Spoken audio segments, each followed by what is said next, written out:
ఏ పూజకైనా కొబ్బరికాయ ఎందుకు కొడతారు? అసలు కారణమేమిటి అంటే, కొబ్బరికాయను శ్రీఫలం అని అందరూ పిలుస్తారు. ఇది మన మనసు, అహంకారం, చెలు ఆలోచనలను విరగ్గొట్టి శుభారంభం చేయడానికి సంకేతం.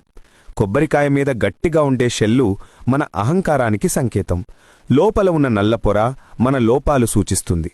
ఇంకా తెల్లటి గుజ్జు మనలో శుద్ధమైన మనసును, ఇంకా అందులో ఉండే నీరు పవిత్రతని సూచిస్తుంది.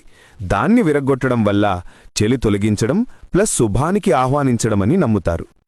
పూజలో కొబ్బరికాయ కొట్టడం నా జీవితంలో ఉన్న అడ్డంకులు, ప్రమాదాలు, నెగటివ్ ఎనర్జీ అన్నీ తుడిచిపెట్టుకుపోవాలి అని సంకల్పంగా భావిస్తారు. కొబ్బరికాయ పగలడం మన బ్రెయిన్కి పాజిటివ్ ట్రిగ్గరింగ్ సిగ్నల్ ఇస్తుంది.